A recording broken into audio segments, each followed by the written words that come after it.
بسم اللہ الرحمن الرحیم۔ السلام علیکم۔ اشفاق احمد صاحب کہتے ہیں، یوں تو زندگی کے ہر کام کو پایہ تکمیل تک پہنچانے کے لیے کوشش کی ضرورت ہوتی ہے اور آدمی بغیر کوشش کے کہیں پہنچ نہیں سکتا، لیکن کسی بابے کو پانا یا کسی روحانی شخصیت کو تلاش کرنا سب سے مشکل کام ہے۔ آپ اس طرح نہیں کر سکتے کہ مزے سے پلنگ پر بیٹھے ہوں، حقہ پیتے یا میز پر بیٹھ کر چائے کی چسکیاں لگاتے رہیں اور بابا چل کے آپ کی خدمت میں حاضر ہو جائے۔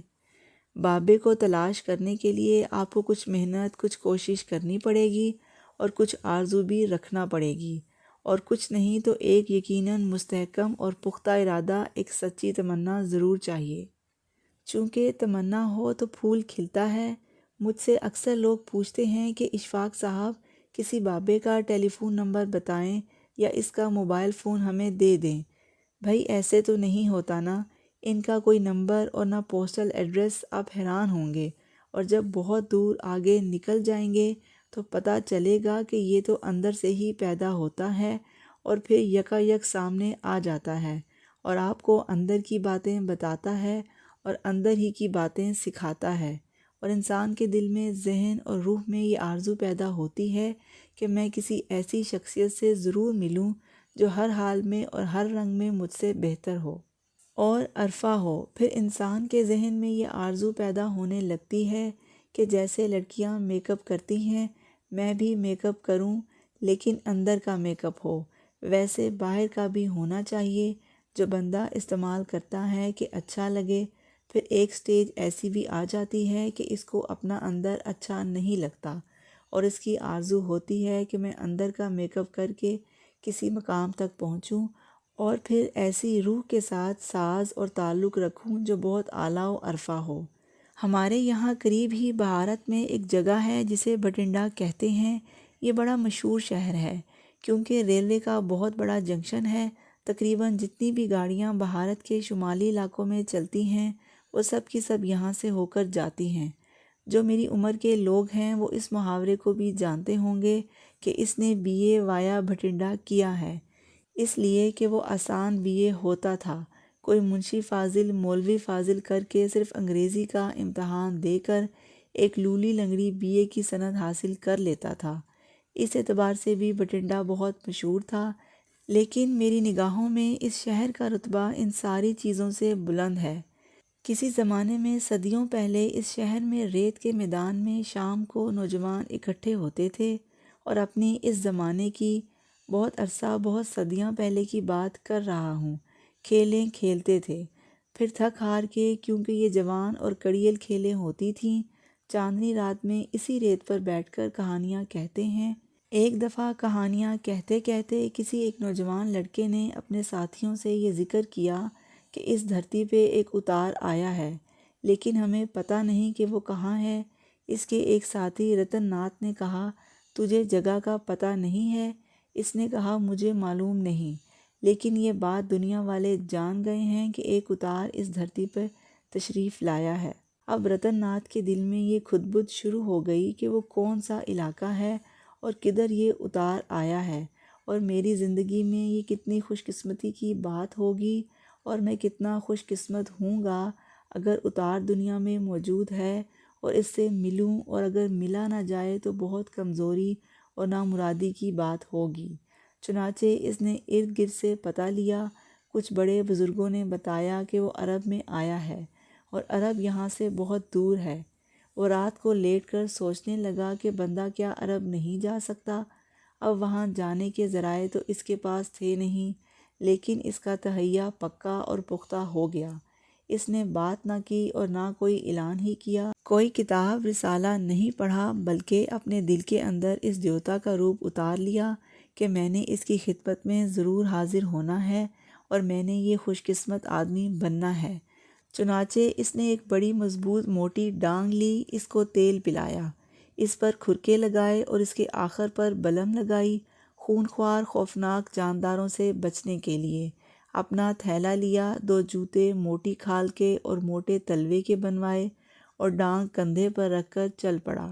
وہ چلتا گیا، راستہ پوچھتا گیا، اور لوگ اسے بتاتے گئے، کچھ لوگوں نے اسے مہمان بھی رکھا ہوگا، لیکن ہمارے پاس اس کی ہسٹری موجود نہیں ہے۔ وہ چلتا چلتا مہینوں کی منزلیں ہفتوں میں طے کرتا ہوا مکہ شریف پہنچ گیا، غالباً ایران کے راستے سے، اور اب وہ اپنی بولی میں وہاں تڑپتا پھرتا ہے کہ میں نے سنا ہے کہ ایک اتار آیا ہے۔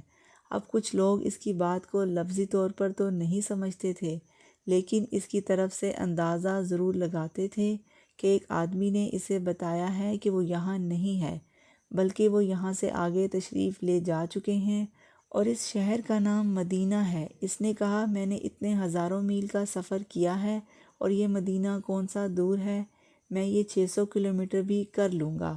وہ پھر چل پڑا اور آخر کار مدینہ پہنچ گیا۔ بہت کم لوگ اس بات کو جانتے ہیں اور کہیں بھی اس کا ذکر تفصیل کے ساتھ نہیں آتا۔ جس طرح میں عرض کر رہا ہوں، شاہ عبدالعزیز محدث دہلوی نے اپنی کتاب میں ایک جملہ لکھا ہے کہ بابا رتن ہندی حضور نبی کریم صلی اللہ علیہ وسلم کی خدمت میں حاضر ہوا، پھر معلوم نہیں کہ اس کا کیا ہوا، لیکن غالب گمان ہے اور عقل کہتی ہے، اور ہم اندازے سے یقین کی منزل تک پہنچ سکتے ہیں کہ وہ مدینہ شریف میں حضور نبی اکرم کی خدمت میں رہا، حضور کے پسندیدہ لوگوں میں سے تھا۔ اب وہ کس زبان میں ان سے باتیں کرتے ہوں گے، کیسے رابطہ کرتے ہوں گے، یہ راستے بھی بڑی آسانی سے کھل گئے ہوں گے، اور رتن کس طرح سے مدینہ شریف میں زندگی بسر کرتا ہوگا، کہاں رہتا ہوگا، اس کا ہمیں کچھ معلوم نہیں، لیکن وہ رہتا وہیں تھا، اور کب تک وہاں رہا اس کے بارے میں بھی لوگ نہیں جانتے۔ اس کی طلب تھی اور اس کی خوش قسمتی تھی، اور خوش قسمتی ہمیشہ طلب کی آواز سے پیدا ہوتی ہے۔ اگر آپ کی طلب نہ ہو تو خوش قسمتی خود گھر نہیں آتی۔ وہ اتنے معزز میزبان کا مہمان ٹھہرا اور وہاں رہا۔ آپ کو یاد ہوگا کہ جب رسول اللہ پاک نبی اکرم صلی اللہ علیہ وسلم مدینہ تشریف لے گئے تو وہاں کی لڑکیوں نے اونچے ٹیلے پر کھڑے ہو کر دف پر گانا شروع کر دیا کہ چاند کس طرف سے چڑھا، وہ خوش قسمت لوگ تھے۔ ایک فکشن رائٹر کے حوالے سے میں یہ سوچتا ہوں کہ اس وقت کوئی ایسا محکمہ پبلک سروس کمیشن کا تو نہیں ہوگا، کوئی پبلک ریلیشن یا فوک لور کا ادارہ بھی نہیں ہوگا کہ لڑکیوں سے کہا جائے کہ تم ٹیلے پہ چڑھ کے گانا گاؤ۔ کون سی خوش نصیب لڑکی ہوگی جس نے اپنے گھر والوں سے ذکر سنا ہوگا رات کو برتن دھوتے یا لکڑیاں بجھاتے ہوئے کہ رسول اللہ تشریف لا رہے ہیں اور اندازہ ہے کہ عنقریب پہنچ جائیں گے، اور پھر اس نے اپنی سہیلیوں سے بات کی ہوگی، انہوں نے فیصلہ کیا ہوگا کہ جب وہ آئیں گے تو ہم ساری کھڑی ہو کر دف بجائیں گی اور گیت گائیں گی۔ اب جب حضور کے آنے کا وقت قریب آیا ہوگا تو کسی نے ایک دوسرے کو بتایا ہوگا کہ بھاگو چلو، محکمہ تو ہے کوئی نہیں، اطلاع مل گئی ہوگی۔ یہ طلب کون سی ہوتی ہے؟ وہ خوش نصیب لڑکیاں جہاں بھی ہوں گی وہ کیسے کیسے درجات لے کر بیٹھی ہوں گی۔ انہوں نے خوشی سے دف بجا کر جو گیت گایا، اس کے الفاظ ایسے ہیں کہ دل میں اترتے جاتے ہیں۔ انہیں آ حضور کو دیکھ کر روشنی محسوس ہو رہی ہے۔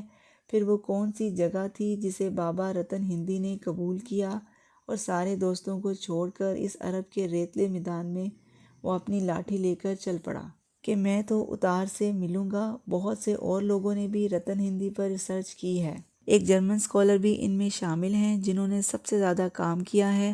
ہمارے ایک دوست اکرم چغتائی، وہ بڑی تحقیق کے آدمی ہیں، انہوں نے مجھے جرمن زبان میں رتن ہندی کے بارے میں ایک ریسرچ سنائی کہ رتن ہندی کون تھے، کتنی دیر وہاں رہے، کہاں رہے، کیسے تھے، کب چلے۔ دیکھیے یہ باہر کے لوگ بھی کمال کرتے ہیں۔ رتن ہندی بھی کمال کا آدمی تھا، کیونکہ اس نے خود کو تاریخ میں آنے نہیں دیا، کیونکہ اس نے شور مچا کر نہیں کہا کہ میرا بھی نام درج کرو۔ لیکن یہ تو ضروری نہیں ہے کہ اب رسول اللہ سے محبت ہو تو اونچی آواز میں بولنے لگیں، ایک دوسرے کو بتانے لگیں۔ یہ کام تو رتن ہندی ہی کر سکتا تھا۔ جب یہ سب کچھ میں دیکھ چکا اور پڑھ چکا تو میرے دل میں خیال آیا کہ بعض اوقات ایسی حقائقیں بھی بن جایا کرتی ہیں، لیکن دل نہیں مانتا تھا۔ میں بڑی پریشانی میں رہا کیونکہ مجھے ایسا کوئی ذریعہ نہیں ملتا تھا جس کا سہارا لے کر میں ان کے روٹ کو جس راستے سے وہ گئے تھے پہچان سکوں۔ یہ پتہ چلتا تھا جرمن ریسرچ سے کہ وہ حضور کے ارشاد پر ان کی اجازت لے کر واپس ہندوستان آ گئے۔ ہندوستان آئے تو ظاہر ہے کہ وہ اپنے گاؤں ہی گئے ہوں گے، اور بٹھنڈا میں ہی انہوں نے قیام کیا ہوگا۔ میری سوچ بھی چھوٹی ہے، درجہ بھی چھوٹا ہے، لیول بھی چھوٹا ہے، پھر بھی میں نے کہا اللہ تو میری مدد کر جو مجھے اس بارے میں کچھ پتہ چل جائے۔ اب تو پاکستان بن چکا ہے، میں بٹھنڈا بھی جا نہیں سکتا اور پوچھوں بھی کس سے، 1400 برس پہلے کا واقعہ ہے۔ ایک مرتبہ میری داڑھ میں بلا کا درد ہوا اور رات بھر میں بیٹھا رہا تکلیف کے عالم میں۔ اب ہمیں کسی معروف دندان ساز کا پتہ بھی نہیں تھا۔ بہرحال صبح میری بیوی گلبرگ میں مجھے ڈاکٹر مسعود کے پاس لے گئی۔ ان سے ملے بڑے خوش اخلاق اور اعلیٰ درجے کے سرجن اور اس وقت کے ہماری کرکٹ ٹیم کے ڈاکٹر تھے۔ پھر ان کے ساتھ دوستی رہی، ملتے رہے۔ ان کے والد سے بھی ملاقات ہوئی، وہ کسی زمانے میں اسکول ٹیچر رہے تھے اور اب بھی 80 سال کی عمر میں سائیکل پر بیٹھ کر ٹیوشن پڑھانے جاتے تھے۔ اتنے بڑے سرجن کے باپ ٹیوشن پڑھاتے تھے، لیکن مفت الجبرے کی۔ بہت اچھے ٹیچر تھے۔ میں ان سے کہتا تھا کہ چھوٹی سی گاڑی خرید لیں، کہنے لگے نہیں مجھ سے سائیکل چلتی ہے، اشفاق میاں میں ٹھیک جاتا ہوں، آپ گھبرائیں نہیں۔ ایک دن یوں ہی باتوں باتوں میں انہوں نے بتایا کہ میں کافی سال بٹھنڈا کے گورنمنٹ ہائی اسکول میں ہیڈ ماسٹر رہا ہوں۔ میں نے کہا یا اللہ یہ کیسا بندہ آپ نے ملوا دیا۔ میں نے کہا آپ یہ فرمائیں ماسٹر صاحب کہ وہاں کوئی ایسے آثار تھے جن کا تعلق بابا رتن ہندی کے ساتھ ہو؟ کہنے لگے ان کا بہت بڑا مزار ہے وہاں پر اور وہاں بڑے چڑھاوے چڑھتے ہیں، ہندو مسلمان عورتیں مرد آتے ہیں، اور تمہارا یہ دوست جو ہے ڈاکٹر مسعود، میرے گھر 13 برس سے اولاد نہیں ہوئی۔ میں پڑھا لکھا شخص تھا، ایسی باتوں پر اعتبار نہیں کرتا تھا جو ان پڑھ کرتے ہیں، لیکن ایک دن جا کر میں بابا رتن ہندی کے مزار پر بڑا رویا۔ کچھ میں نے کہا نہیں، نہ کچھ بولا۔ پڑھے لکھے سیانے بندوں کو شرک کا بھی ڈر رہتا ہے، اس لیے کچھ نہ بولا، اور مجھے ایسے ہی وہاں جا کر بڑا زبردست رونا آ گیا۔ ان کی کہانی کا مجھے پتہ تھا کہ یہ مدینہ تشریف لے گئے تھے۔ مزار پر جانے کے بعد میں گھر آ گیا۔ رات کو مجھے خواب آیا کہ جس میں ہندوستانی انداز کے سفید داڑھی والے بابا جی آئے اور کہنے لگے لے اپنا کاکا پھڑ لے، یہ اللہ میاں نے تمہارے لیے بھیجا ہے۔ میں نے کہا جی یہ کہاں سے آ گیا؟ ماسٹر صاحب نے بتایا کہ جب میں نے خواب میں وہ بچہ اٹھایا تو وہ وزنی تھا۔ میں نے پوچھا بابا جی آپ کون ہیں؟ تو وہ کہنے لگے میں رتن ہندی ہوں۔ کیا ایسے بے وقوفوں کی طرح رویا کرتے ہیں؟ صبر سے چلتے ہیں، لمبا سفر کرتے ہیں، ہاتھ میں لاٹھی رکھتے ہیں اور ادب سے جاتے ہیں۔ ہم زیادہ سے زیادہ کوئی وظیفہ وغیرہ کر لیتے ہیں، یہ وظیفہ کرنا اچھا ہے لیکن یہ راستہ نہیں ہے۔ راستہ تو وہی ہوگا جو ایک چھوٹے موٹے ٹوٹے پھوٹے گھروں سے نکل کر اس ٹیلے کی طرف جاتا ہوگا جہاں وہ لڑکیاں کھڑی ہوں گی۔ انہیں کیا علم اور پتہ تھا، انہوں نے کوئی کتابیں نہیں پڑھ رکھی تھیں، لیکن ان کے دل، ان کے اندر ایک آرزو ضرور تھی جو نور کی صورت میں آگے بڑھتی چلی گئی، اور ان کو دنیا میں بھی ایک اونچا مقام ملا اور آخرت میں بھی یقیناً ان کا بہت اونچا مقام ہوگا۔